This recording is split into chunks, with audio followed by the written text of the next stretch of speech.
Syukur kepada Allah Subhanahu Wa Taala, segala puji bagi Allah dan sekalian alam.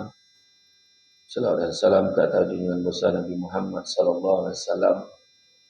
Masih banyak saya ucapkan kepada tuan pengurusi acara, bahagia tuan pengurusi masjid, penazir, tuan imam, barisan jawatan kuasa, penggerak aktiviti masjid.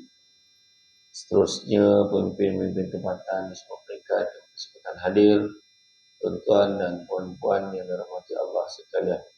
Syukur sangat-sangat pada malam ini kita bersama-sama berada di dalam majlis ilmu yang mana Nabi sebut barang siapa yang mengikuti jalan-jalan ke majlis ilmu, maka Allah akan menganugerahkan kepadanya jalan-jalan ke syurga. Amin. Pada malam ini kita bercerita tentang hikmah. Hikmah Isra wal Mi'raj. Hikmah ni maknanya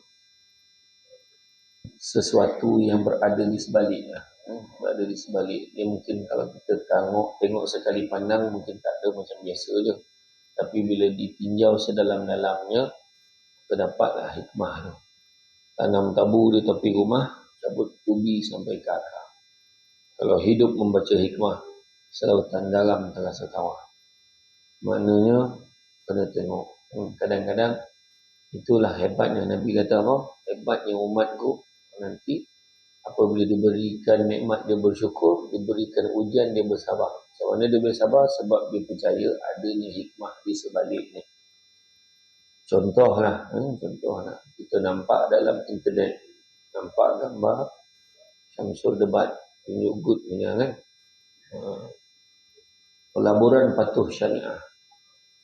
Ramailah yang masuk, kena tipu. Syamsul Debat tak ada pun buat benda tu. Sepandai-pandai orang bangang juga tipu ke orang. Jadi dia masuk. Dia kata dia percaya bayar 300 dia dapat beribu-ribu. Ramai yang masuk. Dah kalau tipu baru tanya, Ustaz macam mana pelaburan ni? Ada ke tak ada? Dah kalau tipu baru tanya. Kan? Jadi ujian balalah pada setengah orang sebab dia dah simpan duit tu bertahun-tahun. Dan dia dah labur habis 10-15 ribu. Memang benda tu nampak macam musibah lah, memang musibah. Tetapi bila dibaca hikmah dia, bagus jugalah aku kononnya supaya lain kali tak kena lagi satu. Yang kedua, bila dia dah jatuh sampai terduduk tu, kena tipu ke orang, barulah dia tahu hikmahnya. Berapa ramai kawan-kawannya yang masih boleh datang tampil tolong dia. Tentulah keadaannya. Dan hikmah dia. Kalau tidak dia tak tahu siapa kawan-kawan ni. Kalau tidak dia tak tahu siapa yang tolong dia. Selama ni kawan-kawan yang senang ramai. Dan kita ada duit belanja makan ramai. Dan kita lah tak ada duit minta kawan belanja makan tak ramai. Kan? Tentulah tengok tuan-tuan. Macam malam ni time makan ramai. Contohlah. Kadang-kadang ada orang yang tak sampai lagi kami makan dengan ceramah ni. Ibu dengan ceramah ni konek. Saya baru je sampai daripada Kelantan Darul Naim, turun flight petang tadi. Jadi terus kemari. Malam tadi semalam sebab ceramah di satu daerah di Kampung Kandis di Bacok, Kelantan. Sebab nak kutip dana nak bina masjid. Nak bina masjid. Berapa dah dia kata bajet nak cari 8 juta, yang dah ada baru 4 juta. So, malam tadi ceramah. Tapi petang semalam keluri. Ramai. Rupanya sampai malam tadi ramai. Alhamdulillah. Jam sini memang dah biasa ramai.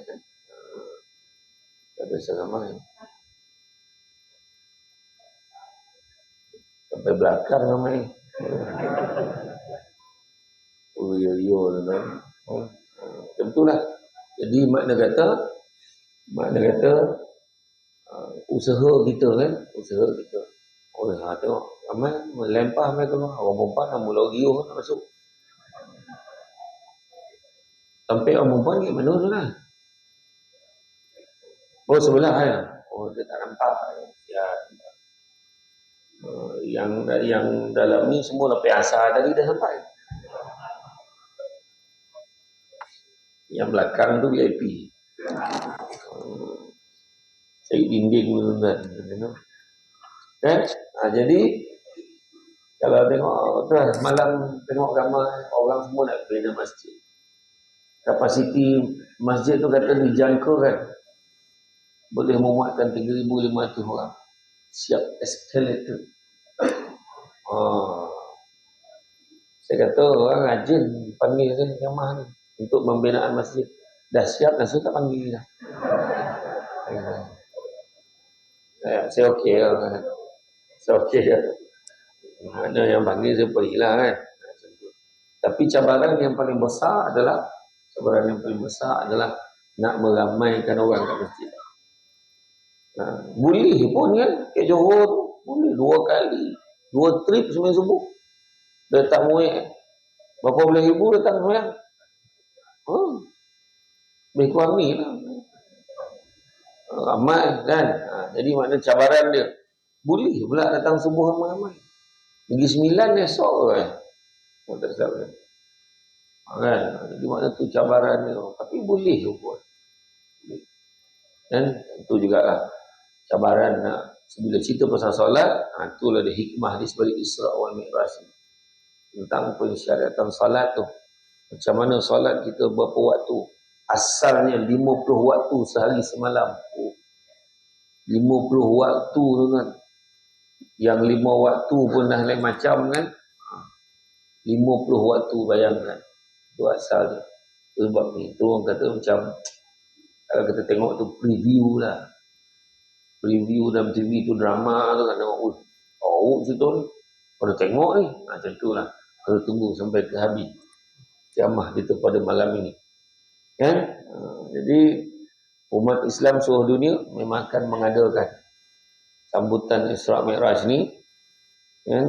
Dan kebiasaannya ramailah yang nak mendengar cerita adalah macam-macam versi. Setiap tahun lebih kurang sama, penceramah berbeza, setiap tahun menu pun lain-lain walaupun binatang yang sama. Kadang-kadang dah buat dah ceramah daripada kecil sampai ke besar 30 tahun dah saya dengar ceramah podcast ni. Dan seorang tu dah 40 tahun, seorang tu dah 50 tahun. Mana benda nampak perbezaan ni. Dulu mana ada macam ni kan. Masjid pun dah bertambah-tambah dah. Banyakan bangunan ni. Tapi perangai yang sama. Berjamaah macam-macam lah datang. Tahun lepas, tahun lepas lain. Tahun ni lain. Tahun lepas back forum. Contohnya. Tapi perangai sama. Sebab apa? Sebab hikmah tu tak sampai dalam hati. Kan? Macam tu. Ramai waktu malam ni saya jangkakan penuh. Sampai ke dataran depan. Sebab kereta saya pun dia tak bagi masuk tadi. Sah betul lah. Kan? Sebab nak kosong lah. Ramai. Saya okey lah tuan-tuan. Kan? Depan tu bukan tapak pasal tak ni pagi tu. Kan? Esok ada kan? Ada lah. Boleh lah. Tak payahlah balik dalam tegur pun tak pergi sama. Kan? Jadi mana kata kalau kita tengok bila cerita Isra Mi'raj ni masih dia bukan tak tahu, semua tahu dah, cuma nak refresh ya sikit, nak mengingatkan balik kan. Ada terlupa. Kan? Bila bercerita Isra Mi'raj ni spontan terbayang kisah perjalanan Rasulullah SAW daripada mana? Makkah ke Madinah. Mana? Makkah ke Madinah, confident dia kan. Tu salah lapar tu kan. Perjalanan Nabi daripada Masjidil Haram ke Masjidil Aqsa. Okey, lulus. Kan? Jadi perjalanan Rasulullah SAW ni bersama dengan malaikat Jibril dan Mikail ni bolehlah dibahagikan kepada 2 fasa. Fasa pertama Isra, yakni perjalanan Nabi Muhammad SAW menaiki binatang yang bernama Buraq dari Masjidil Haram di Mekah ke Masjidil Aqsa di Baitul Maqdis, Palestin. Ya. Buraq ni tuan-tuan nak cari sekarang dekat mana? Sebelah utara. Buraq oil. Saya tak berani isi minyak tu. Aku orang jelina apa ya kan? Mana pula dia nak berhenti? Tak sampai berhenti dah sampai Saman. Kan? Sebab kelajuan dia tu kan. Manakala yang fasa kedua, Mi'raj. Mi'raj tu pula, tu, menegak. Yang tadi tu, melintang. Kan? Menegak. Iaitu perjalanan daripada Masjidil Aqsa ke Sidratul Muntaha. Di langit yang ketujuh, perjalanan Nabi Muhammad SAW ni telah diabadikan oleh Allah SWT dalam Al-Quran. Yang mana kita dah biasa dengar, dah hafal dah pun. Surah Al-Isra ayat yang pertama. A'udzubillahi minasyaitonir rajim. Subhanallazi asra bi'abdihi lailan minal masjidil haram ilal masjidil aqsa allazi barakna haulahu linuriyahu min ayatina innahu huwas samiul basir. Subhanallah. Maha suci Allah. Maksud ayat Maha suci Allah. Subhanallazi asra bi'abdihi lailan.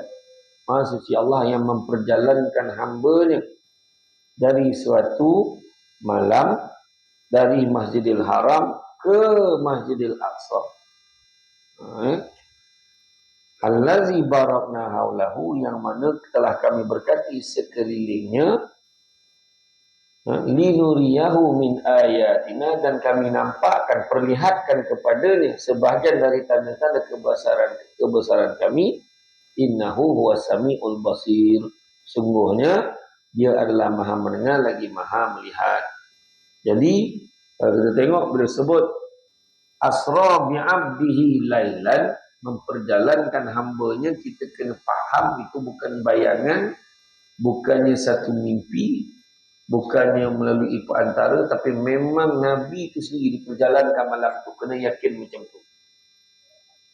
Kena yakin dengan macam tu. Kita hari ini tak ada masalah nak percaya, sebab kita hari ini banyak benda-benda yang tak boleh. Contoh lah, nak laju sampai kan, contoh bayangkan Bongak Kelantan, jadi tidak kau dari Kelantan. Orang tak heran pun sebab ada kapal terbang. Kan? Macam arwah abah saya dulu kata, kalau daripada Seremban pergi ke Thailand sejam naik kereta tu.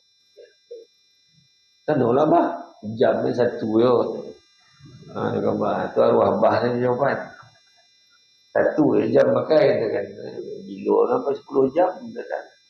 Orang ni satulah jam perjalanan naik kapal terbang, orang tak heran. Sejam boleh sampai. Yang sejam setengah boleh sampai. Tetapi cerita ketika zaman Nabi, kalau kita hidup zaman Nabi, mungkin susah nak percaya. Sebab apa yang paling laju masa tu? Kuda. Unta pun tengok mood. Kau ada malih kan? Duduk, terpletok kaki kan?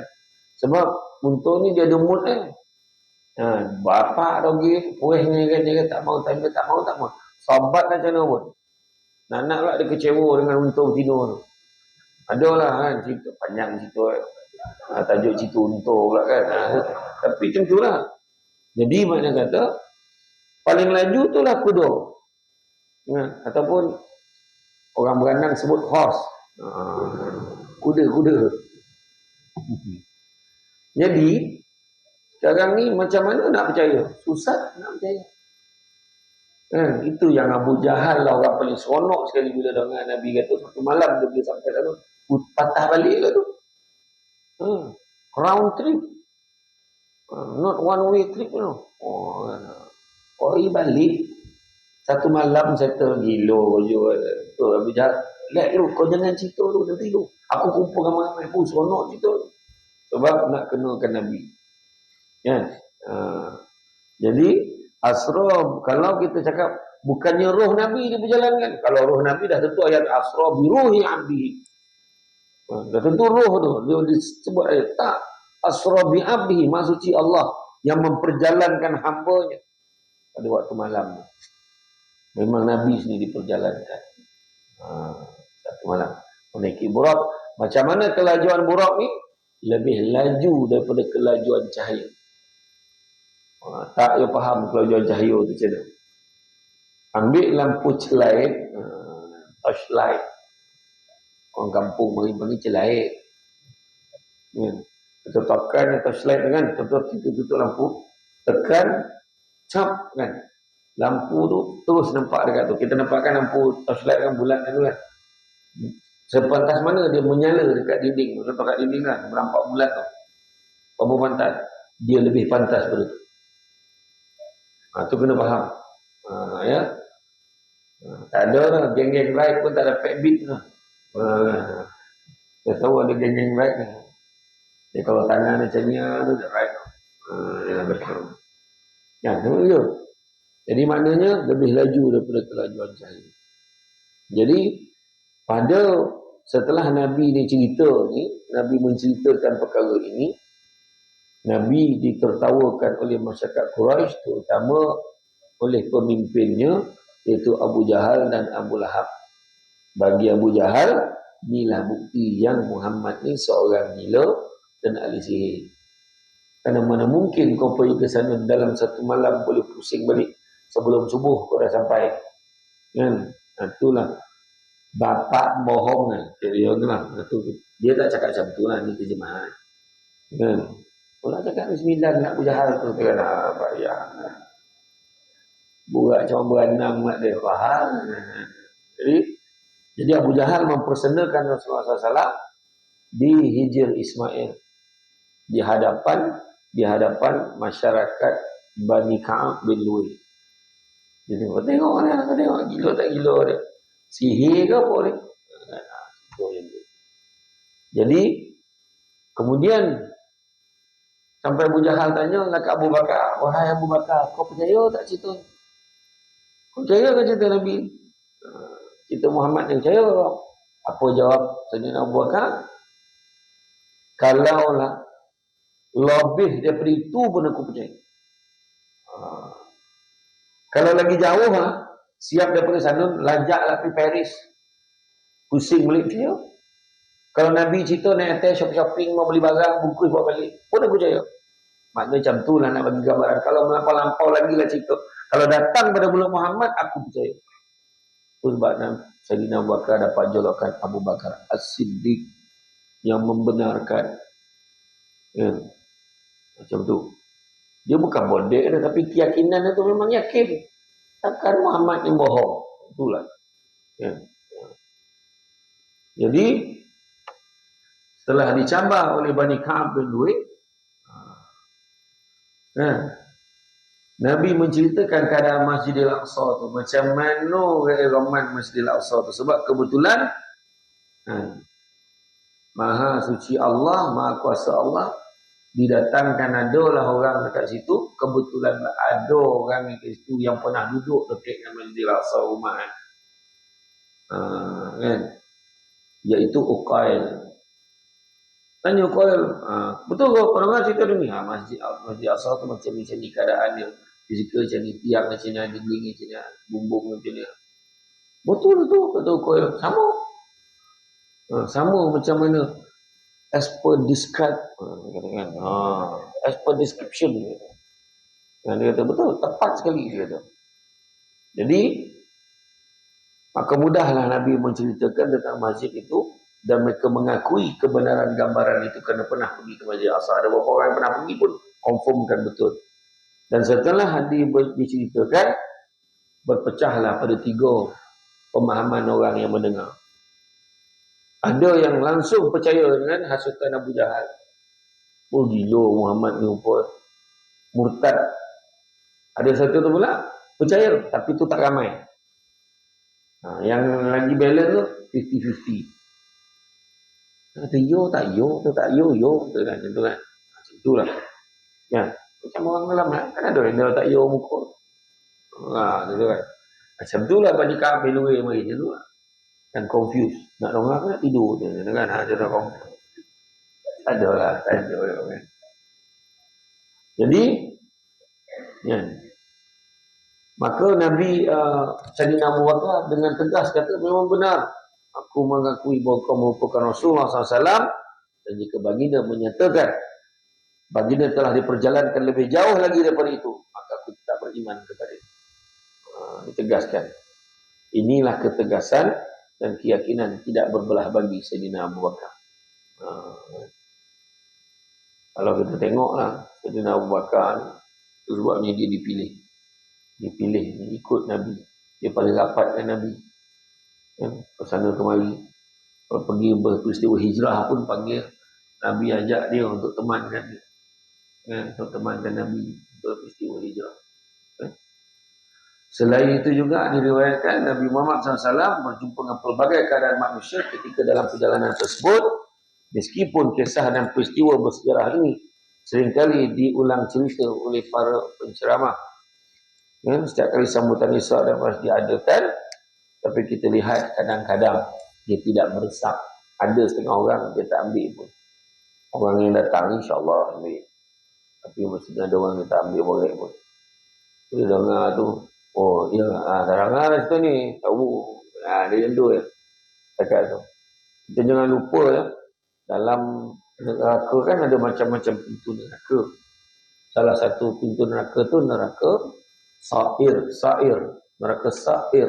Neraka Sa'ir ni untuk siapa? Untuk orang yang dah diberi peringatan tapi dia tetap ingkar. Dia dah dengar ada ceramah setiap malam.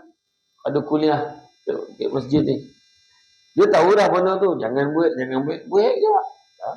Pergi. Tak boleh tinggal lah. Buat macam mana? Dah dapat peringatan tu. Dia faham tak? Dia faham. Tapi dia buat juga. Contoh. Mana puasan lah. Jangan. Nipu lah itu. Contoh kan. Jangan main nombor. Ikhtiar. Kok kono. InsyaAllah. Jarang kecewa. Nampak ayat kan. InsyaAllah. Kan, maknanya dia sedar tu. Dah diberi peringatan tak? Dah. Tahu tak haram? Tahu. Kek kodai judi itu pun ada. Judi haram di sisi agama Islam. Baca tu. Tahu dah. Boleh tak? Boleh. Pakai helmet. Pakai helmet dengan sweater. Sebiji perangai macam burung unta. Burung unta. Siap tak kena siap burung unta? Nak kata burung tak, unta pun tidak.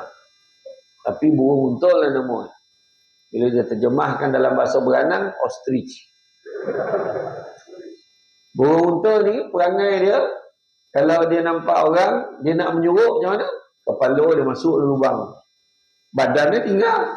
Kepala masuk. Logo, orang tak nampak aku. Dia tak nampak orang nampak dia. Macam tu lah.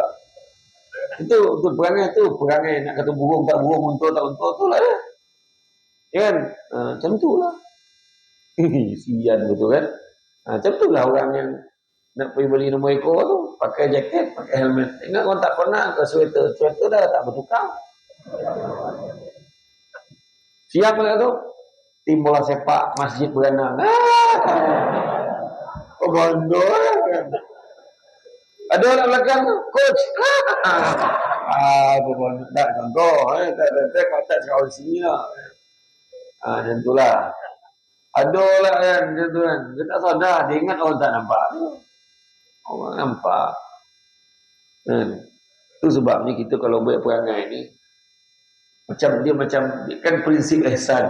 Kita buat satu benda seolah-olah kita nampak Allah. Dan kalaupun kita tak nampak Allah, kita yakin Allah nampak kita. Macam orang kerja kat kedai makan lah. Bila top K, dia bos itu kat cashier. Macam mana perangai kerja rumah? Dalam meja ni. Bawah meja pula ni. Sah baik. Dia terbalik. Baik betul. Sekali bila bos saya tak ada, macam tu gak gajian. Sebab ada CCTV. Bukan sebab dia baik mana lah, tak tahu. Dia nampak CCTV tu. Jadi jangan bos nampak dia dekat. Kan nampak? Macam tu lah. CCTV Allah lagi lah pula. Tak nampak mana dia amat. Tapi Allah nampak kita. Nampak tak? Itu dia. Itu sebab Syekh Ibrahim Adham beritahu, kalau nak buat maksiat, jawab dulu 5 soalan. Kau boleh settle 5 soalan ni, kau buatlah maksiat. Yang pertama, kau cari tempat yang mana Allah tak nampak kau. Mana datang. Yang kedua, kau jangan makan rezeki yang Allah bagi. Tak baik lah. Yang ketiga, kau jangan duduk kat atas muka bumi Allah. Cari muka bumi lain. Bukit Beranang ke satu tanah. Tak tahu siapa punya. Itu Allah Ta'ala punya orang. Yang keempat, waktu malaikat maut datang nak cabut nyawa kau minta tangguh. Besoklah datang. Nak dengar camah ke mana besok Tapi tu, tak copek tak lambat. Kau Nabi lain. Nabi Allah siap pesan ke malaikat maut. Kau pakailah lawak, wangi-wangi, kau nak jumpa kekasih aku. Kau bagi salam dulu. Kalau dia bagi masuk, kau masuk. Dia tak bagi masuk, jangan kau masuk. Nabi dia pakai macam tu. Kita tiba dah tagak depan kita. Sampai dia dah. Iya. Arwah hatuk tu. Nama saya Syamsul Amri bin Haji Ismail. Jangan tanya oleh dah ya. Dia tanya, apa lah nama abah debat lah tangan betul. Itu nama gola tau. Syamsul Amri bin Ismail bin Lebay alias. L alias. Nama hatuk dia. Arwah hatuk dia ni, dia sakit pinggang ni. Telefon dia cari usupan ke masa tu ada telefon pakai telegram kan dulu kan. Balik kampung. Bukan telegram handphone. Kau tak lahir lagi masa tu. Saya masa tu dah jadi dua. Saya dah jadi dua masa tu. Jadi arwah abah semua balik kampung. Sakit belakang, sapu minyak pun tak mau. Jadi arwah hatuk saya masa dah terbaring lah kat katil tu. Saya ingat, nampak macam dia pacik. Arwah hatuk masa tu, lokek-lokek sonyo maghrib tu kan. Sampai dah kata. Arwah hatuk tu. Siap buka gigi palsu letak tepi. Sampai dah. Kau tinggal dia cakap dengan Wan. Dekat dengan arwah Wan saya. Boom, saya kata. Kita pun tentu dia dapat macam tu kan. Tahu dah dah tak ada. Itu biasa macam tu. Jadi macam tu lah. Kita tak payah lah. Itu yang keempat. Dan yang kelima apa? Yang kelima, waktu kau nak dimasukkan ke dalam neraka, kau minta tangguh. Bagi aku buat amal dulu. Nanti kemudian kau tentukan masuk syurga, kau masuk neraka. Dapat dah tuan-tuan? Tak dapat. Sudah, jangankan 5. 1 pun tak payah jawab. Kan? Macam tu.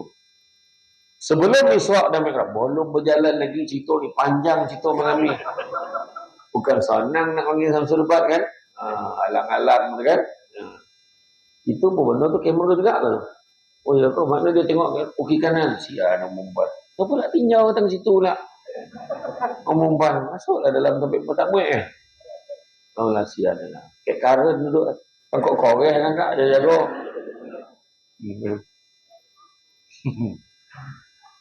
Sebelum Isra' dan Mi'raj, tapi saya pernah tahu datang ceramah Cik Serman Jaya. Saya pun pergi masuk kan, awak mau masuk. Itu saya macam ambil sikit lah, 5 minit ke ambil masuk. Saya pun duduk. Ada penceramah tengah ceramah. Agak dia ganti dia sekejap ke. Saya pun tengok. Dia nampak kan? Macam tu dia. Lama dia ni ceramah. Rupa taman tu ada 2 masjid.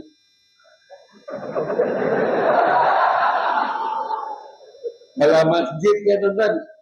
Dekat tuan yang mana kita dah tunggu ni. Salah masjid tu patut dah relax ada jemaah. Jadi pergilah masjid pergi. Tapi insyaAllah malam ni tak salah dah. Terfikir juga kau salah tadi. Sebab dia tak lagi saya pakai malam tadi. Saja jadi poin tuan-tuan. Sebelum Isra' Mi'raj, kan? Nabi Muhammad SAW mengalami pembedahan dada di bawah dada Nabi, kan? Yang dilakukan oleh malaikat Jibril dan Mikail. Hati baginda dicuci dengan air kowin, apa? Air apa? Air zam-zam. Air zam-zam. Macam-macam air sebut air kowin, air lemuju, macam lah air. Air badak lah, apa tak? Air zam-zam. Apa hebatnya air zam-zam? Hebatnya air zam-zam adalah air zam-zam ni satu-satunya air yang mana mujarabnya, hebat khasiatnya ikut apa yang kita nak. Doa kita apa? Macam tu. Robot air zam-zam. Dia semayang tak, poli tak, air zam-zam nak. Buang orang tu balik, minta air zam-zam. Kan?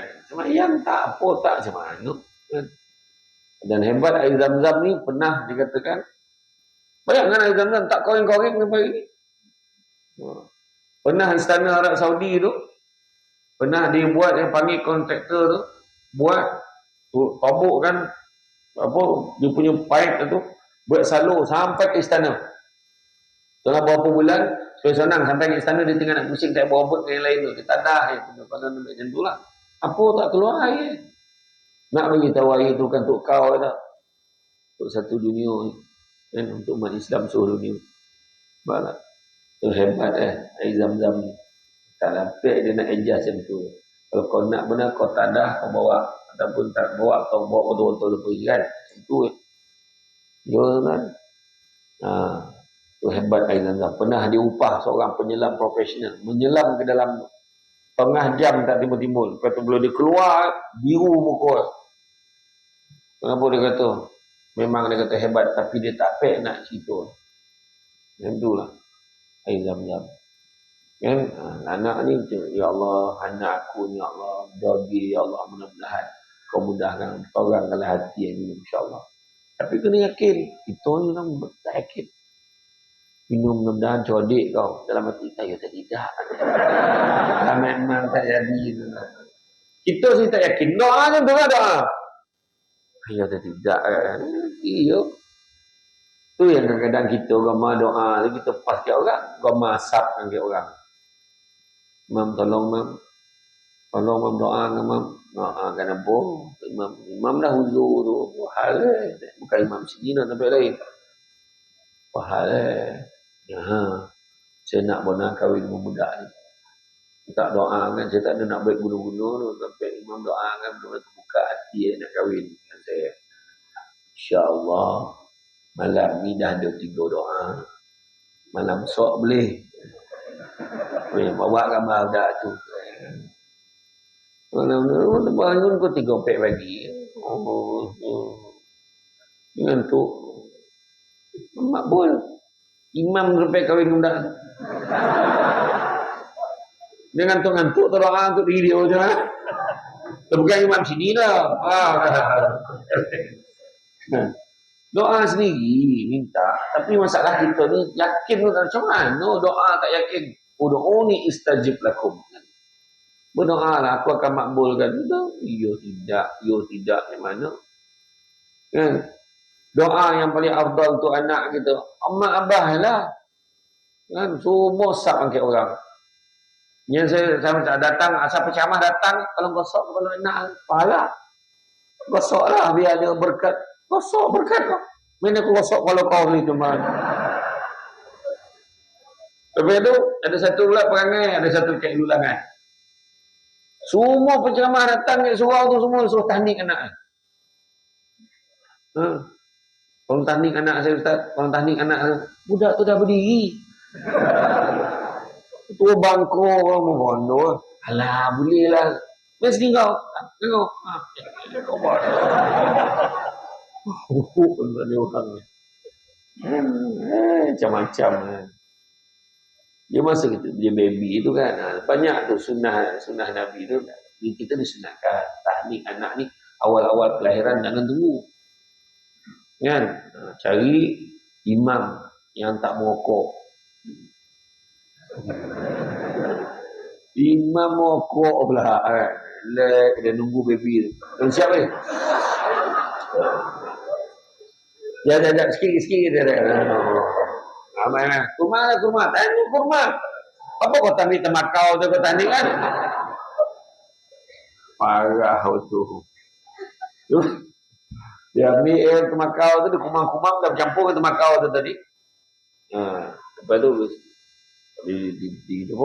di tolak akak langit budak tu. Bawa kaut muka baby tu. Tahu baby tu cakap apa? Ini dan hil ni. Tahu baby tu rokok jadi apa tu. Itu salah. Apa itu hari ke-7 disunatkan bagi nama yang baik-baik. Ini belum menoteh ni dah ada nama. Dalam PowerPoint masa-masa nama nak.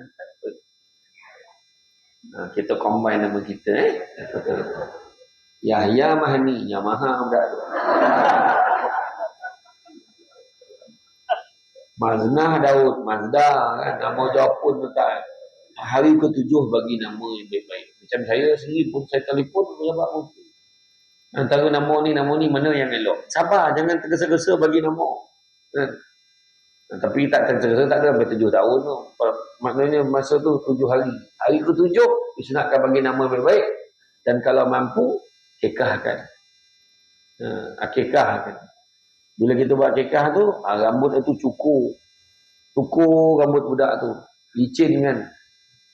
Biar tumbuh nanti lepas ni rambut yang bersih, lebih bersih. Lepas tu rambut tu tadah, timbangkan berapa gram. Bila berapa gram tu nilaikan dengan gram. Kalau gram yang sama tu, harga omeh berapa sekarang. Nilai tu sedekah kan, masjid pun tak apa. Lepas tu kekah tu pula, kalau tak semesti, tak boleh Ustaz. Tak sampai, tak mampu kenduri ni. Siapa kata baik kenduri? Ikutlah seekor kambing, masak kan, masak manis. Supaya semua orang boleh makan. Jangan masak podeh lah. Ikut selera tokak abah tu. Jangan. Macam tu lah. Banyak ni lah tu kemudian lah. Situ, kan?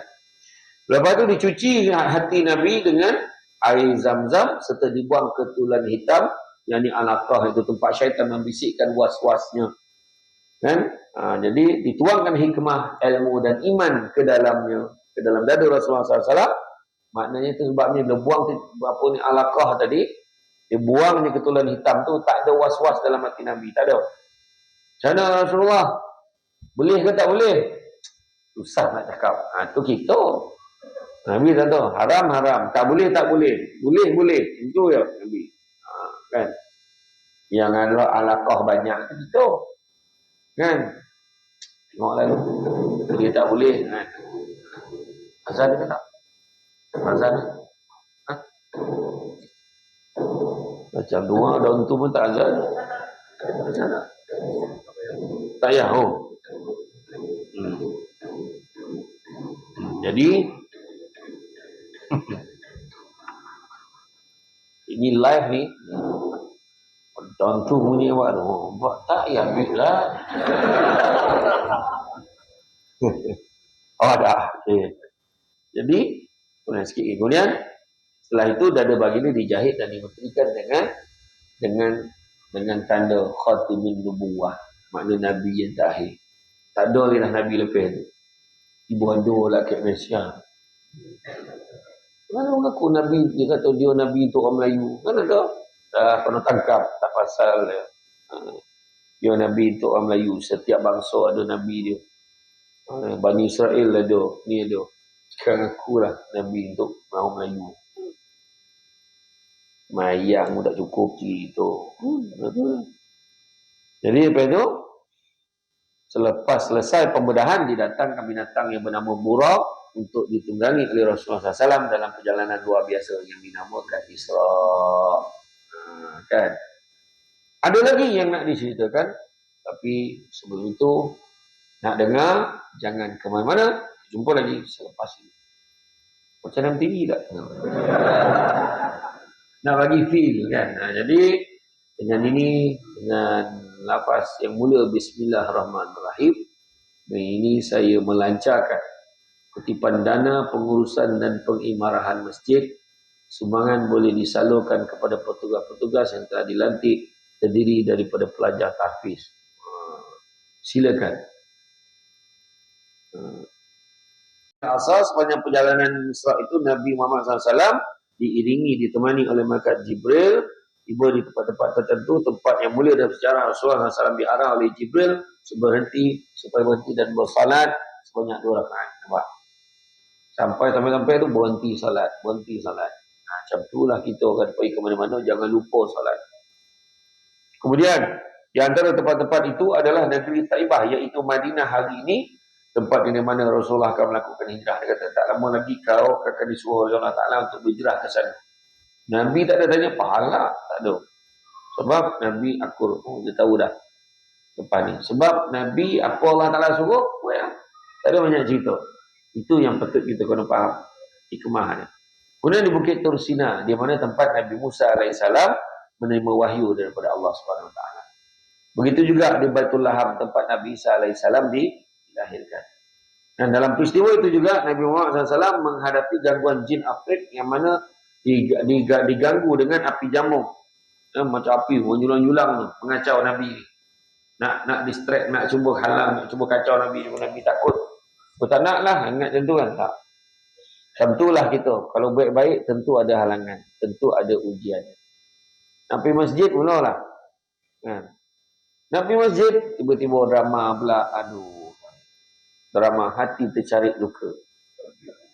Dah habis drama tu kan? Dia tak mau buat. Drama dah habis. Kita tak tengok lah, berak lah. Kan? Cabaran tu. Tengah ni tengah sodak pula. Orang lama pula tiba-tiba keluar lah cerita Hindustan lama. Kan? Lagu Mak Rafi pula. Korang tunggu dah leko. Contohlah kan. Halangan. Abang nak pergi mana? Abang nak pergi masjid. Kalau abang ni kata nak pergi makan sama. Dah. Terpeletok. Besok lah pergi masjid. Bininya hal. Kan? Anak pula. Abang kata nak pergi pasal malam. Tak yo pula. Pada janji tadi kan. Tak apalah besok lah pergi masjid. Jadi tu halangan tu. Dugaan dia. Tapi kena kuat lah. Abang kata nak makan sama. Kau jap je abang pergi semayang. Balik kan kita makan lah sama. Kalau abang tengok. Kalau imam muda kan abang biarkan. Kalau dapat imam sabar tu kan. Biar abang jadi imam. Imam sabar ni dia lain sikit. Bukan ini sampai lain. Imam sabar ni macam-macam. Bismillahirrahmanirrahim. Tak yang kita ambil. Walau tabirafinna. Balik. Orang lah cakap dorel lah. Tak ada lebih.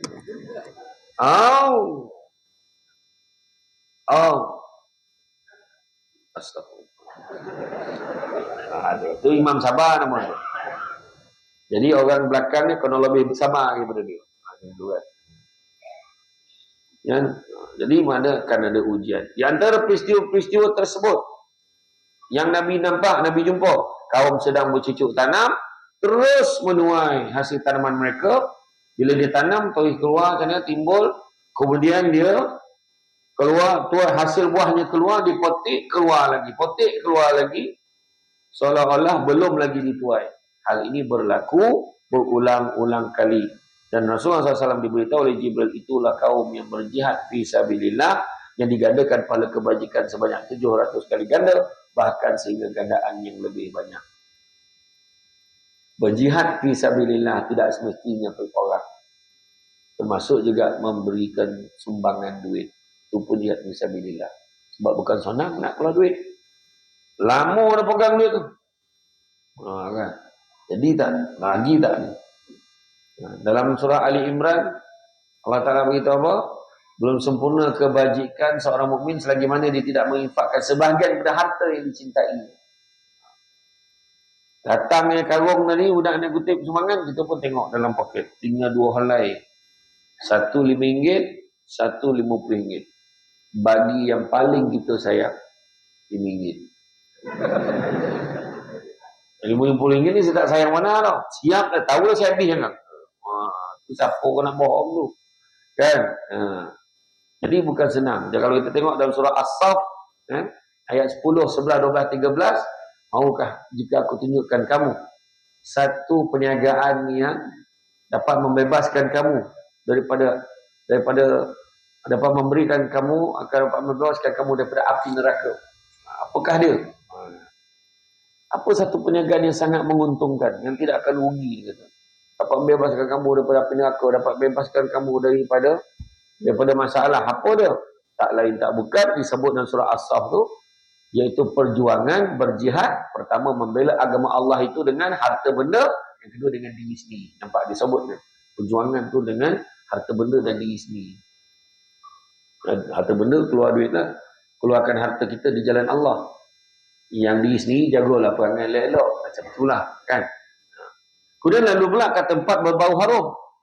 Maka Rasulullah SAW dia beritahu oleh Jibril, itulah kubur Masyitah, tukang sisir rambut anak Fir'aun bersama suaminya dan anak-anaknya termasuklah bayi yang dapat bercakap untuk menguatkan iman ibunya. Kan? Masyitah ni tengah sisir rambut ni, sikat rambut anak Firaun ni, tolopeh sikat tu. Allah sebut Allah. Sampai ke budak tu tanya anak Firaun tu, apa kau sebut tu? Itulah nama Tuhan aku dan Tuhan kita semua. Dia sebut dia tu. Doreh dia pergi ngadu dengan abah. Bah, ini terjemahan tau. Masyitah tadi bah, dia boleh sambut ada Tuhan lain. Saya ingat abah Tuhan, rupa itu. Kan Firaun menganggap diri dia Tuhan. Sebab Firaun ni, kelebihan yang Allah bagi kat dia, dia tak pernah sakit. Dia tak ada penyakit. COVID tak ada pernah kat dia. Tak ada dia ambil vaksin ke, tak ada. Tapi dia tak ada sesama, demam tak pernah ada. Gigi, angka lah badannya tak ada. Firaun memang sehat walafiat. Jadi dia jadi bangga, dia sampai dia tergamak menyebut diri dia Tuhan. Jadi dia pun cakap, Masyitah, apa kau cakap? Kau cakap apa kat anak aku? Tak apa, sekarang aku bagi kau can. Dekat sebelah tu ada kawah yang mengelogak. Sekarang kau cakap, siapa Tuhan? Aku kau yang kau sebut tadi. Allah kata. Tolak laki habis lobo laki Tak yang aku tolak anak seorang. Tinggal baby. Bila baby tu tiba-tiba tak sentuh hati Masyitah. Tiba-tiba tak sampai hati kesian baby tu. Kan? Bersuara baby tu. Usahlah kau gusar wahai ibuku. Kata baby. Usahlah kau gusar wahai ibuku. Sesungguhnya syurga Allah sedang menanti kita. Langsung mati budak tu kali dengan Masyitah sekali. Kubur berbau harum. Tak ada sini tuan. Kalau tuan-tuan lalu kat kubur tiba bau wangi. Masyitah tak ada. Tak ada tuan. Ya, tu tak ada. Tu tak sesiapa yang lalu tadi baru kita tinggal kan. Jadi Nabi yang jumpa ni kan. Kemudian nampak sekumpulan orang sedang memecah kepala dia. Hantar kepala dia pecah. Sakit, meraung-raung, pecah, elok. Pecah, hantar lagi, elok. Siapa ni? Itulah, kata Jibril, itulah orang yang berat kepala mereka untuk sujud. Yang ni susah nak solat. Borek. Jantan, setahun period. Apa hal tu? Tak bawanti darah period jantan. Jangan ya. Macam tu orang perempuan. Nampak lelaki tak semayang, bagi pet kat dia. Nah bang, sian abang. Tak boleh wanti period abang. Ayah wana. Kan? Semayang ni jadi borek kan? Memang betul. Borek. Malahan dalam hadis tu sebut apa? Kalaulah orang tahu kelebihan bersolat di saf yang pertama. Bukannya dengar ceramah di saf pertama tahu. Tak ya. Bersemayang di saf pertama, kalau orang tu tahu kelebihan dia, kalaulah terpaksa mengundi, maka dia akan mengundi. Dan kalaulah orang tahu kelebihan semayang subuh dan semayang isyak berjemaah, tentu merangkak pun dia akan datang. Macam tu. Jangan orang kalau datang dengan ceramah. Contoh, orang datang semayang maghrib. Lepas semayang maghrib, dia tak berganjak, dia duduk tempat dia semayang. Dia dengar ceramah dekat situ sampai dah isyak. Waktu dia duduk tu dia dapat pahala seolah dia masih lagi bersemayang. Sebab jangan cari dinding. Relax. Jangan cari tiang. Tak payahlah beralih ni contoh. Beritahu kan. Tapi macam mana kan? Kemudahan ada. Tak ada. Saya mulut dia tu besar tu. Tak musik tak boleh. Apa ni bodoh kan? Macam tu lah. Banyak kelebihan. Datang semayang berjamaah di masjid. Derajat langkah yang pertama ditinggikan derajat. Langkah kedua diampunkan dosa. Begitulah seterusnya. Itu sebabnya kalau boleh jalan kaki, jalan kaki. Tak ada jauh nak. Tan Kajang rumah. Sampai dah tak rupa orang. Macam tu lah. Nak ambil pahala tu kan. Kan ada seorang yang ditegur. Kan? Dia ditegur oleh Muaz kan. Tak ada aku tahu orang yang lebih jauh dari rumah dia daripada orang ni. Tak nak kau tak nak kau beli kaldai ataupun aku belikan kaldai untuk kau supaya kau boleh tunggang supaya datang di tempat salat. Aku tidak rela rumah aku dekat dengan masjid. Supaya aku berharap setiap langkah aku tu akan dikira diberikan pahala oleh ganjaran oleh Allah SWT. Maka Nabi jawab, sesungguhnya Allah memang memberikan kepada kamu keseluruhannya. Kenapa? Tak langkah tu. Ya.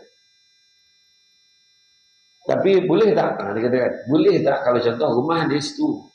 Sebelah ni masjid. Saja dia pusing ikut, pusing longgeng, semua datang saya. Tak boleh, itu nama menyusah diri. Tak, memang tak ada. Kira jadi pahala jadi banyak lah. Itu pandai nama kan. Kan? Dah roket, lah. Masalah ni roket tapi tak boleh. Masalah. Yang bayangkan, pecahkan kepala orang yang berat kepala dia nak sujud kepada Allah Subhanahu Wa Taala. Kemudian sekumpulan orang yang hanya menutup kemaluan mereka, kubur dan dubur, depan dan belakang, ditutup dengan secepis kain. Mereka dihalau seperti binatang ternakan. Mereka makan bara api daripada batu, daripada api neraka, Jahannam. Kata Jibril, itulah orang yang tidak mengeluarkan zakat harta mereka. Satu kaum lelaki dan perempuan memakan daging mentah yang busuk, sedangkan daging masak yang elok ada di sisi mereka. Kata Jibril, itulah lelaki perempuan yang melakukan zina, sedangkan lelaki dan perempuan itu masing-masing mempunyai isteri, mempunyai suami. Hari ini tuan yang paling heran sekali, dia bukan cari perempuan, yang lelaki itu cari lelaki. Banyak tuan, poligaman, tak tahulah. Berlagu raket tuan. Apa? Kambing itu pun kena jantan betina. Banyak kes sekarang ni, banyak kes. Dekat pejabat-pejabat banyak. Pejabat-pejabat sekarang ni. Sampai kan ada pejabat ni, bos itu dah kena tindakan tata tertib, seperti Syamar tata tertib, turunkan pangkatnya, pindahkan tempat lain. Sebab apa? Gangguan seksual. Boleh pula hadiahkan dekat pekerja perempuan dia bagi hadiah baju dalam. Wangi lelaki pun tak wangi, kan? Mana lelaki tak wangi? Yang tu belum cerita lagi, bos-bos ni hantar mesej dekat staff. Suami you tak ada malam ni bolehlah kita tidur sama. Kan? Orang perempuan kena ingat, hak orang perempuan. Ingat. Mengadu, report, jangan biarkan gangguan seksual macam tu. Jangan biarkan orang perempuan. Kadang-kadang dia jadi tak nak ngadu sebab tu bos dia. Bila dia diam, dia senyap, makin menjadilah setan kat bos itu. Jangan takut. Jangan takut tindakan rezeki Allah bagi. Tu dia. Nanti kan bos cakap apa pula, dia bantai diam. Diam, bos akan kacau macam-macam, gambar video, gambar-gambar lucah bagi. Lepas itu pula, kebetulan suami lah terbaca handphone tu, nampak pula mesej dia tu, dah bergaduh lelaki bini. Tulis orang perempuan, kalau boleh jawab kat bos tu. Minta maaf tuan, boleh tak tuan jangan hantar mesej macam ni lagi. Kalau tuan hantar mesej macam ni, maknanya tuan tak hormat kat ayah saya, tuan tak hormat kat mak saya, tak hormat kat suami saya, tak hormat kat saya. Tak tolong sangat. Dia ada selapuk kono kat dia. Nanti tak naik pangkat, bukan dia nentu naik pangkat.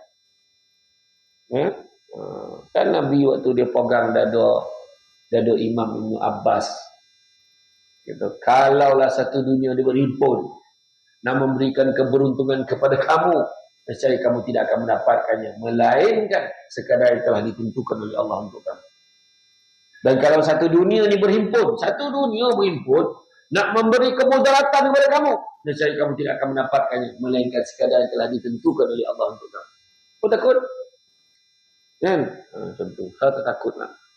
Kan? Buat. Saya, yelah, saya cakap saya tak penuh kan.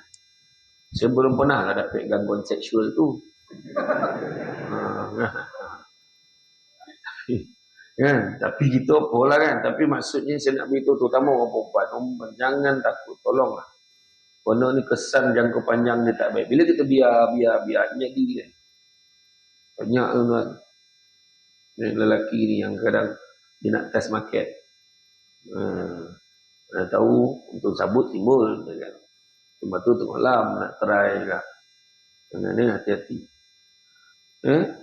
Dia ada isteri, dia ada suami, tapi tetap dia cari nak buat zina. Hari ni tuan-tuan yang paling bahaya sekali sekarang kat luar. Dah ada dah sekarang ni secara online mengiklankan perkhidmatan seks untuk isteri dia sendiri.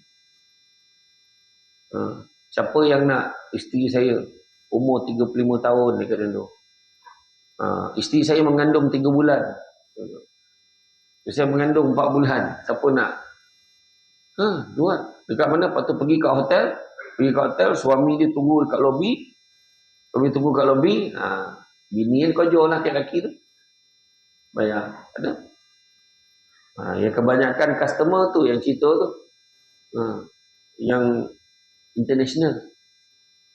Yang Bangla, yang Myanmar, yang apa. Online. Dia ada grup dia. Bayangkan sekarang. Nampak tak? Tapi tak adalah sampai kita kena menjadikan dia sebagai benda yang legal. Tak patutnya. Kan baru ni hebohkan isu diperbincangkan. Tak boleh sebab dalam Islam matlamat tak pernah menghalalkan cara.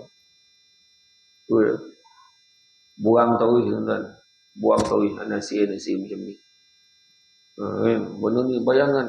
Terkejut saya baca cerita tu lah. Sampai macam tu sekali orang mengiklankan. Keterdesakan orang nak mencari pendapatan. Macam tu lah. Hari ni. Kemudian, lelaki yang berenang dalam sungai darah, kemudian dilontarkan batu kepadanya. Kata Jibril, itulah orang yang makan riba. Tengok balik akaun bank gaji kita. Pakai akaun apa? Pakai sistem perbankan Islam ke tidak? Ya, bayangkan sahabat-sahabat kita yang bukan Islam pun percaya dengan produk perbankan Islam. Cek balik gaji kita jangan bercampur dengan riba dan sebagainya. Itu ada orang buat personal loan nak kahwin. Cek balik. Ya, pastikan. Kemudian lelaki yang menghimpun seberkas kayu kat belakang dia. Himpun seberkas kayu tak terbawa. Tak terbawa tu. Minta lagi berkas kayu yang lain nak pikul. Itulah orang yang tak dapat menunaikan amanah tapi masih menerima amanah yang lain. Aku sibuk. Aku ni dah lah ketua kampung. Pengurusi KRT nak lagi. Ahli lembaga pelawat hospital. Apa jawatan dalam Malaysia ni aku tak ada. Aku tinggal tak jadi wakil rakyat lagi. Semua aku ada. Dia kata macam tu lah. Sudah satu bono tu, satu jawatan pun tak menurih kau jual. Tu tak menurih. Mana tapi nak explain tak menurih lah. Macam tak optimum lah. Kan? Tak deliver. Ayat. Beranang kan tak pakai. Tak deliver sebenarnya. Dia deliver tapi tak senonoh. Tak sepenuhnya. Tak solid. Tak efektif. Macam itulah. Jadi makna kata minta amanah yang lain. Iya. Sebenarnya dalam kampung-kampung banyak tu. Dia dah ketua kampung. Dia pengurusi KRT lagi. Contoh. Kadang-kadang dah confuse. Kadang ni dana ni untuk ni. Tarik untuk program kampung. Contoh. Logo lain-lain ni. Logo KRT, logo kampung, logo ni. Orang kan sama. Itu yang seorang nengok depan tu. Logo banyak. Contoh lah. Tapi kalau memang dah orang pilih dia, fahamlah. Sebab lelaki pun dah mati tinggal dia seorang je. Contoh dalam kampung tu kan. Contoh lah kan. Ataupun yang berkaliber. Dia seorang aja. Yang memang semua orang sepakat pilih dia. Sebab apa? Kebetulan dia imam. Orang sagan dengan dia. Dia kalau boleh tak nak. Tapi orang yang nak dia. Itu lain. Sebab nak jadi pemimpin kan bukan senang. Sibuk nak jadi wakil rakyat. Berbunuh-bunuhan nak jadi wakil rakyat. Kadang itu orang kan bukan senang. Konyang kau nak makan maki yang mula orang. Jangan main-main. Baru tahu ponik jadi wakil rakyat tenang. Contoh. Itu dekat Indonesia. Di Indonesia. Saya suka itu saya pergi, saya tengok dia tengah kempen sekarang kan nak naik gantikan Pak Jokowi. Kan, dia kan mana ada lebih 2 penggal. Dia dah letakkan peraturan dia mesti 2 penggal paling banyak. Lepas tu bagi dah orang lain. Ya. Kita batuk lagi banyak dia bercakap. Nak lah itu. Boleh ni. Iyalah, politik ni itulah dia kan. Saya tak sebut parti mana-mana ya, tapi maksud saya tu maknanya kalau boleh bagi orang baru, bagilah orang baru. Kan?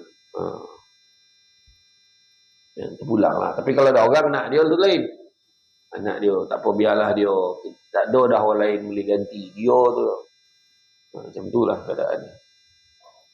Kemudian satu kaum yang sedang menggunting lidah dan bibir mereka dengan gunting besi berkali-kali. Setiap kali digunting, lidah dan bibir mereka kembali seperti biasa. Kata Jibril, itulah orang yang membuat fitnah dan mengatakan sesuatu dia sendiri tidak melakukannya. Dia fitnah orang satu. Kedua dia sebut, dia sendiri tak buat. Contoh, kau ada duit dan kali sedekah. Dia pun tak sedekah. Yang bercakap tu. Kau ni daripada kau pergi Korea atau baik kau pergi umrah. Nampak? Kita tuan-tuan, kalau tuan-tuan ada peluang anak ke adik ke siapa nak belanja, jom pergi Korea ni aku bayar. Ada peluang, pergilah. Sebab Nabi sendiri pun pergi macam-macam tempat. Nabi pergi tengok tempat orang, pergi ke Syam, pergi ke apa. Tengok tempat-tempat orang. Pergilah, tak ada masalah. Dah ada peluang pergi. Pula tu. Free. Percuma. Pergi. Kan? Ya, nak ajak pergi Korea. Orang yang nongki dah pergi Korea, baik kau pergi Mekah. Dia pun tak pergi Mekah. Dia cakap. Dah ada peluang, pergi-pergi. Tapi kalau boleh pergi Mekah, pergi. Ini ada satu hamba Allah. Oning boleh minta saya nasihatkan dekat Kelang. Ada seorang. Dia pun bini yang mujuk dia tak nak pergi. Pergi umrah, tak naklah. Nantilah. Bini jomlah bang, ada peluang pergi ni, jomlah pergi. Tak nak pergi. Apa hukum haji? Wajib kalau mampu. Umrah?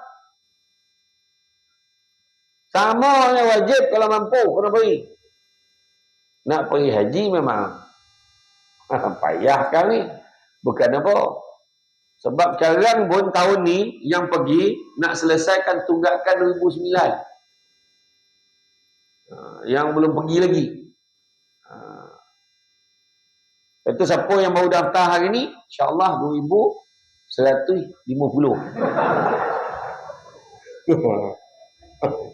Umar berapa umur dia dah tu? Iya, cuba tengok. Pergi register. Hari Senin dah, pergi dekat tabung haji, register. Saya nak pergi berapa? 1,700 je? Masuk 1,700. Tengok bila boleh pergi. Dia pun kira. Tak, alhamdulillah. 1,150 kata. Macam itulah. Tapi boleh buat rayuan. Bukan itu yang dalam sistem automatik dia akan masuk macam tu. Tapi buat rayuan. Boleh pergi umrah. Tapi memang betul. Saya pergi hari itu. Saya pergi bulan 10. Saya pergi bulan 12. Orang ramai di Mekah, Madinah. Ramai. Tapi orang Malaysia tak ramai. Pertama, isu mata wang. Nampak tukaran mata wang kita dah. Masa tu jatuh lah dengan banding duit rial. Dan satu lagi, banyak nak yang bohong Yang bohong sampai tak pergi pun ada.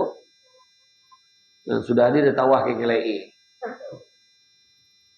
Malam tu dah sampai dekat Beranang. Lah, kau tahu tak pergi murah lah. Balik lagi ya. Dah kau tipu ke orang. Balik lagi apa? Itu jawapan dia lah. Satu lagi, dapat pergi. Tapi kau dah tipu package. Banyak tipu package. Dia senang kan kalau sampai ke KLIA dah tiba-tiba sentimental ilmu tawih tu, kau dah faham lah tu. Kita ni pergi umrah itu tuan dan puan. Kena banyak sabar. Macam-macam ujian dan dugaan Allah bagi. Itulah akan mantapkan diri kita. Itu tanda hotel kau bertukar. Itu sebab saya tak terikat dengan mana-mana syarikat travel. Setiap kali saya pergi, saya akan pergi ke syarikat berbeza-beza. Sebab apa? Sebab pernah sekali itu bila saya beberapa bulan terikat dengan satu syarikat ni, Yang saya tak pergi pun dijual ke orang saya pergi. Itu saya tak nak. Lepas tu dekat-dekat nak pergi, dia cakap dengan jemaah, minta maaf lah, saya debat last minute dia tarik pergi sebab dia jadual dia penuh. Sebenarnya memang saya tak pergi. Lepas itu jangan mengada percaya SD travel, mana datang tak ada, saya tak buat, saya cakap travel dah tu. Tiba-tiba dah ada. Ada orang kena tipu kat belah utara. Dia pakai, siap ada gambar beg semua. Dia tempah beg tu nak bagi orang percaya. Tipu pun kan, tak ada. Ya. Macam orang sekarang tak ada takut dah. Ya. Kemudian apa? Kemudian satu kaum yang sedang menggunting lidah ni sudah. Kemudian kaum yang mencakar muka dan dada mereka dengan kuku tembaga mereka. Kata Jibril, itulah orang yang memakan daging manusia, mengumpat dan menjatuhkan maruah, mencela, menghinakan orang. Jauhkan diri kita daripada ribah dan fitnah. Ribah cakap benda yang betul. Tapi kalau orang tu dengar, orang tu tak suka. Mengata. Ya. Fitnah cakap benda yang orang tu tak buat tapi kita cakap dia buat. Sikitlah description dia kan. Kemudian seekor lembu jantan yang besar keluar dari lubang yang sempit, tak dapat dimasuki semula lubang itu. Kata Jibril, itulah orang yang gemar bercakap besar, takabur dan akhirnya menyesali. Tapi sudah terlambat. Jangan gemar dan takbur, cakap besar, tak usah. Ya, tak usah. Takkan masuk syurga orang yang di dalam hatinya ada kesombongan walaupun sebesar biji sawi. Sikit dia sombong lah, tak masuk syurga dah. Lupa lah. Lawa tak selipar dan. Selipar ni boleh kat Makkah, apa tahu? Tengok bawah tu, made in Taiwan. Tapi dunia belagak boleh kat Makkah tu. Kan? Sikit dia. Allahu Akbar, Allahu Akbar. Sadaq pula suara aku ni. Awak ada act dia kan. Dia sendiri cakap kan. Kemudian seorang perempuan dengan dulang yang penuh dengan pelbagai perhiasan, Rasulullah SAW tidak mempedulikan, dia kata Jibril, itulah dunia. Perempuan tu bawa penuh perhiasan. Rasulullah pun tak tahu ya. Kan? Maka kata Jibril, itulah orang yang mana Rasulullah tak beri perhatian kepadanya. Kalau beri perhatian padanya, nescaya umat Islam akan mengutamakan dunia daripada akhirat. Kan? Itu dunia lah tu. Memang mengganggu. Seorang perempuan tua, kemudian nampak pula seorang perempuan tua duduk di tengah jalan dan menyuruh Rasulullah berhenti. Rasulullah tidak menghiraukannya, kata Jibril, itulah orang yang mensia-siakan umurnya sampai ke tua. Kemudian nampak pula seorang perempuan tua bongkok 3. Siapa tu? Kata Jibril, itulah dunia wahai Muhammad. Dah tua sangat dah, tunggu masa je nak kiamat. Zaman Nabi, dunia dah tua. Zaman kita ni lebih lagi. Tandanya banyak betul tu. Banyak betul. Seorang ibu melahirkan tuannya. Ada tak? Ada anak yang memperhambakan ibu dia. Ada. Suruh mak jaga anak, bagi gaji 500. Lepas tu marah. Kan saya dah bagi duit kat mak. Mana apa lagi? Apa? Mulut tu. Jangan tuan-tuan. Jangan. Marin masuk kocik. Nak terberak. Omak taman dan sebab jamban lain marin semua kat luar. Betul tak? Omak taman kat luar. Iyo, saya kat Batu Kikir marin. Kampung Kikir marin. Saya dengan Abah saya tengok, tak nampak zaman ni. Kat luar. Arwah Abah, besok lah mereka ada Abah. Abah dia kat tu. Ya. Kan, saya pun apa? Tahan lah. Akhir perut tu, besok lagi. Ya, dulu. Bilik air pula, dinding zeng yang cap limau kan. Dinding tu, mana ada bumbung. Masa mandi kolah tu, sojuk tu, rasa macam melintih-lintih tu. Ya. Mak apa ni, seorang ibu dulu-dulu lah mengalami benda ni. Mak timpin anak berak ni kat luar. Nak berak tu. Apa? Berak lah tu. Mak tunggu kat luar. Anak kat dalam. Mak ada tak tu? Ada. Iya. Sekali bila berubah dah rumah batu, bilik air dalam rumah. Mak nak pergi bilik air. Mak nak pergi bilik air. Lah dokek bilik air tu. Kan tengkat ada tu. Pakailah tengkat tu. Mak ni pun. Dia lupa tu kan. Ni kisah benar, bukan nak bagi sodik, nak ni umumkan sabar. Betul, ini realiti. Tanda-tanda akhir zaman. Nampak tak? Bagi amanah dia khianat. Tanda-tanda akhir zaman. Orang lelaki sibuk lahir-lahir senapang, tapi bosan jadi perempuan. Tak kan? Dah elok ke KLI pakai jubah sampai ke depan Kaabah kata bakung. Pahala ni. Itu bukan orang Malaysia dah, orang Thailand ke Australia macam tu lah. Iya tuan-tuan. Banyak tanda apa? Memberikan amanah kepada orang yang bodoh. Memberikan urusan umum kepada orang yang bodoh. Itu pun tanda akhir zaman. Bagi kojo orang ni, bagi amanah ke orang, dia apa pun tak tahu, tapi bagi kat dia. Contohlah, bagi orang yang latar belakang ni bukan yang perubatan, suruh dia jaga perubatan. Kan tak kono. Betul lah tu. Bendahari masjid, bagi orang yang matematik ke bangang ke mana? Kono lah cik orang yang pandai kira. Lepas itu rekod dia bagus. Dia ni dulu masa dia bekerja, dia ni memang teliti. Belanja-belanja, receipt semua memang cukup kemas bagus. Orang macam tu cari. Banyak lagi. Gambaran umur dunia yang sangat tua dan menanti hari kiamat. Setibanya di Masjid Al-Aqsa, Nabi Muhammad turun daripada Burak, kemudian masuk dalam masjid dan mengimamkan salat 2 rakaat dengan segala nabi-nabi dan rasul-rasul yang lain menjadi makmumnya. Macam itulah kedudukan Nabi kita. Kerana Nabi Muhammad SAW terasa dahaga, lalu dibawa Jibril 2 bekas yang berisi arak dan susu. Rasulullah SAW memilih susu lalu diminumnya, kata Jibril. Baginda membuat pilihan yang betul. Jika arak itu dipilih, nescaya ramailah umat baginda yang akan menjadi sesat. Selesai satu perjalanan. Kemudian mula pula perjalanan naik ke atas ke Sidratul Muntaha. Naik di tangga pertama. Jumpa dengan Nabi Adam AS. Kemudian dapat melihat orang-orang yang makan riba dan harta anak yatim. Dan melihat orang yang berzina dengan rupa dan kelakuan yang sangat hodoh dan buruk. Penzina lelaki tergantung pada susu penzina perempuan. Di tangga kedua, naik tangga kedua pula. Lalu masuk bertemu dengan Nabi Isa AS dan Nabi Yahya AS. Naik di tangga ketiga, Rasulullah SAW bertemu dengan Nabi Yusuf AS. Naik tangga keempat, langit keempat, kemudian Rasulullah SAW bertemu dengan Nabi Idris AS.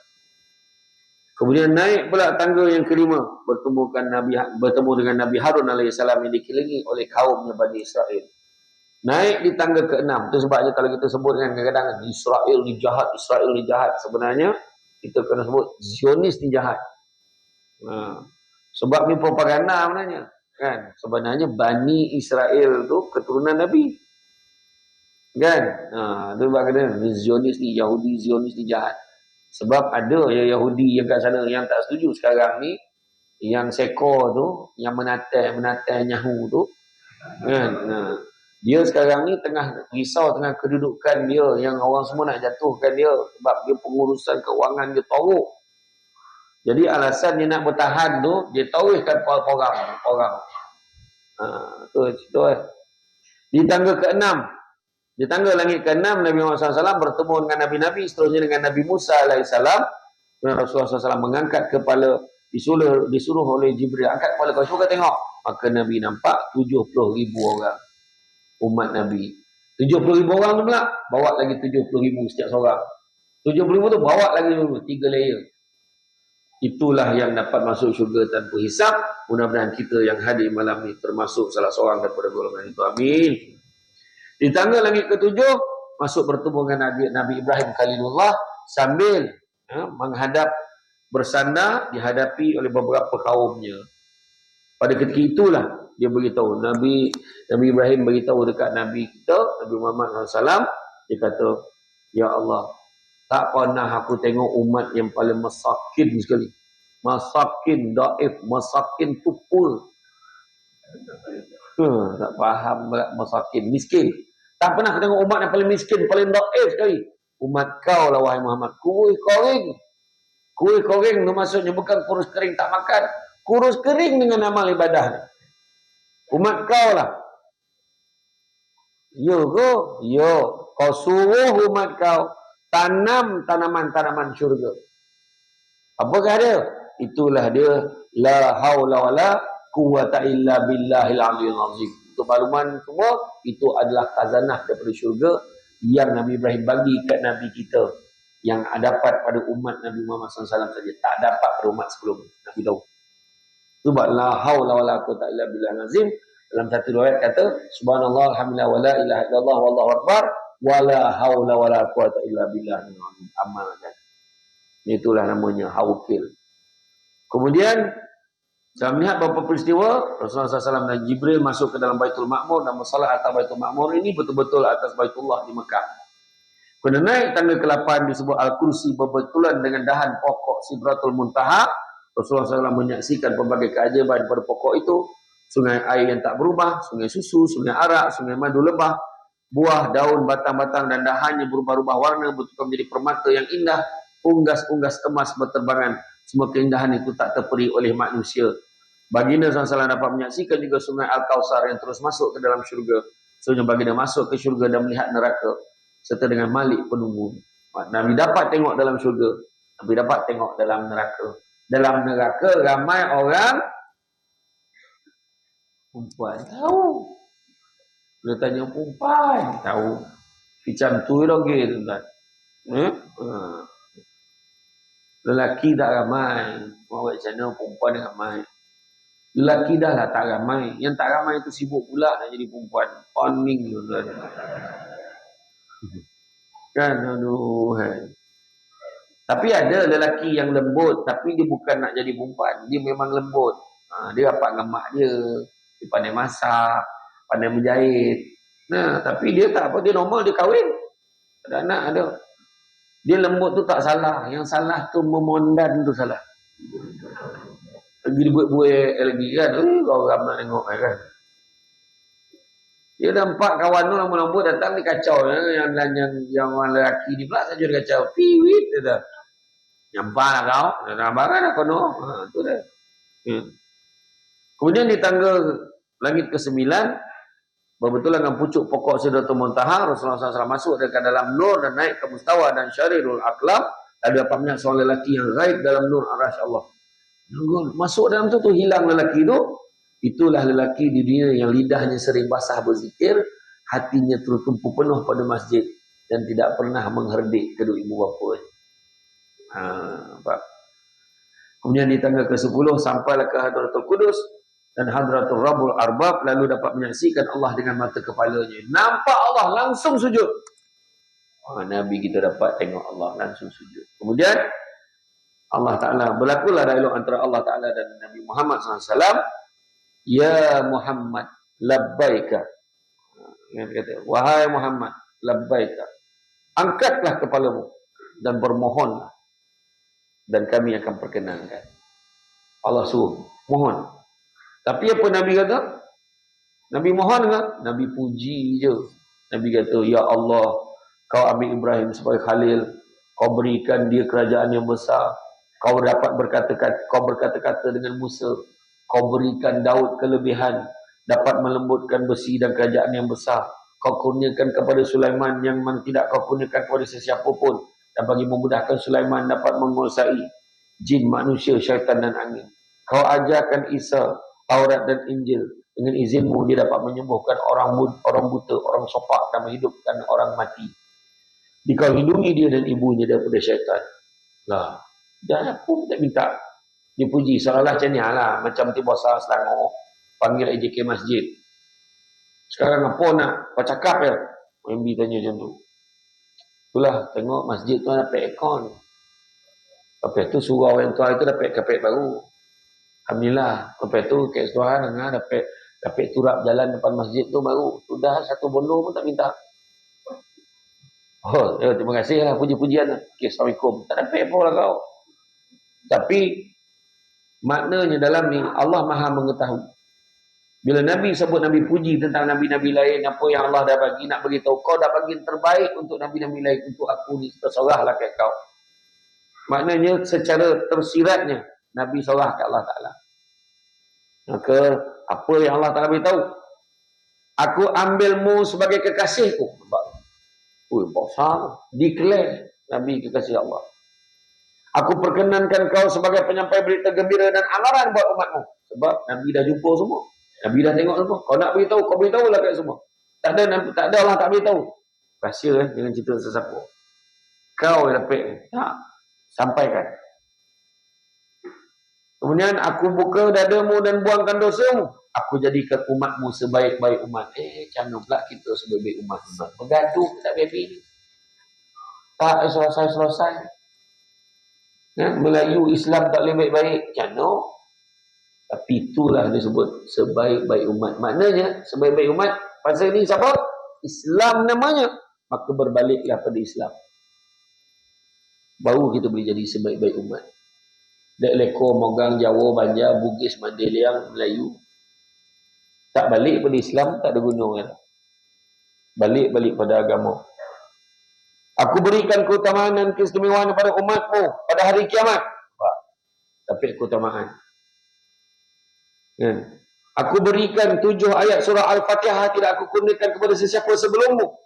Aku berikan ayat-ayat di akhir surah Al-Baqarah sebagai satu pembenaran di bawah arasy. Ayat kursi bagi kita. Aku berikan habuan dari kelebihan Islam, hijrah, sedekah, dan amar ma'ruf dan nahi mungkar. Aku kurniakan kau panji liwa'ul ham. Maka Adam dan semua yang lainnya di bawah panji-panjimu. Dan aku fardukan, bayangkan, disebabkan kelebihan-kelebihan inilah semua Nabi-Nabi para Rasul merayu-rayu. Ya Allah, bagilah kami jadi umat Muhammad. Bagilah kami jadi umat Muhammad, ya Allah. Tak dapat dengan kita ni, lahir-lahir buka mata umat Muhammad. Tapi relax, macam tak ada apa-apa, ya kan? Macam, macam tu silap kita. Kan? Jadi, aku fardukan atasmu dan umatmu 50 waktu solat. Sampai waktu munajat, Nabi Muhammad SAW dibuat menemui Nabi Ibrahim AS. Nabi Musa kemudian turun. Turun balik daripada langit dan tadi kan. Turun. Jumpa baliklah Nabi-Nabi dia jumpa tadi. Sampai pada Nabi Musa, kat langit yang jumpa Nabi Musa tadi, Nabi Musa bisik. Salat tu, berapa waktu? 50 Nabi Muhammad kata. Banyak tu, baik kau naik. Ini terjemahan ya. Ada macam tu juga ada. Baik kau naik beli. Kau minta dengan Allah. Tak terbuat umat kau dah 50 waktu ni. Banyak betul ni. Tak terbuat umat kau. Nabi pun dia tak pula sayang ke umat naik. Turun. Macam mana? Kurang nak. Berapa? 45. Banyak lah itu. Baik kau naik. Tak buat. 9 kali turun naik. Setiap kali naik turun kurang 5. Dia naik turun kurang 5. Sampailah tinggal 5. Bila dah tinggal 5, Nabi Musa kata, berapa? Dah tinggal 5 je. 5 ni pun tak terbuat, baik kau naik. Masa tu Nabi jawab, dah tak ada muka dah aku ni nak minta. Malu sangat dah. 9 kali. Biarlah 5 lah. Tapi sebenarnya ramai yang tak tahu, sebenarnya kenapa? Nabi Musa ada kelebihan dapat berbual dengan Allah. Tapi Nabi Musa tak pernah dapat memandang Allah. Tapi Nabi Muhammad SAW dapat menghadap Allah betul. Setiap kali turun naik tu, ada pandangan menyatakan Nabi Musa seronok sangat tengok muka Nabi Muhammad kita ni. Bercahaya dia lain macam lepas turun muka Allah daripada muka Allah. Itu yang kau naik minta. Seronok dia tengok cahaya. Tapi kau naik dia. Nabi pun naik turun. Itulah kelebihan Nabi kita. Tu pun ada yang cakap tu, Nabi patut kena naik sekali lagi je. Itu akal kau tak nak semayang. Ya, jangan go solat. Dah tinggal 5 dah. Rupa-rupanya solat yang paling sikit rakaat tu paling payah orang nak buat. Subuh paling payah, isyak. Isyak tu, kalau pada maghrib dia tunggu sampai isyak ada harapan. Jemaah. Tapi kalau maghrib, balik lo kan kita jumpa isyak dan jumpa, ada harapan dia tak datang lagi. Macam tu. Kan? Jadi, Setelah itu turun ke langit dunia semula, turun ke Baitul Maqdis, lalu menunggang Buraq, kemudian jalan pulang ke Mekah pada malam yang sama. Dan perjalanan ini baginda bertemu dengan beberapa peristiwa kemudiannya, jadi saksi bukti peristiwa Isra dan Mi'raj yang amat ajaib. Ya. Jadi peristiwa Isra Mi'raj ini bukan hanya sekadar sebuah kisah yang diceritakan kembali setiap kali bulan Rajab. Ya. Tetapi adalah penting kita menghayati pengajaran di sebalik peristiwa, meneladani, ambil, tahu, fahamkan betul-betul seksaan balasan Allah bagi pada kesalahan-kesalahan yang lazimnya manusia buat hari ini. Jadi pastikanlah kita, beringat yang saya kata, neraka sa'ir tadi. Dan beri peringatan, buat juga. Dan beri peringatan, tak apalah. Sebab kita tidak benar-benar, kalau macam tu lah, kita tidak benar-benar beriman kepada Allah dan Rasul, tuan-tuan dan perempuan sekalian. Jadi cukuplah sekadar tu saya faham. Cara pandang tu saya faham. Dah contoh menang kan? Jadi saya faham lah tu. Jadi Isra Mi'raj ni membuktikan kebesaran Allah, menguji akidah dan keimanan, gambaran kehidupan dan balasan di akhirat, dan waspadalah dengan godaan syaitan dan perancangan halus musuh-musuh Islam. Salat adalah kemuncak keberibadah. Ingat, bila kita mati besok, soalan pertama Allah Ta'ala akan tanya adalah salat. Dan banyakkanlah muhasabah diri. Kan, apa kesalahan kita, apa kita buat, so kita tidak melakukannya lagi. Jadi tuan-tuan dan puan-puan, itu saja daripada saya. Mudah-mudahan, saya dah lama tak ceramah sampai 9.30. Mana memang ngambotu ceramah malam ni. Terima kasih banyak. Dah lama tak live, malam ni kita live banyak syarat.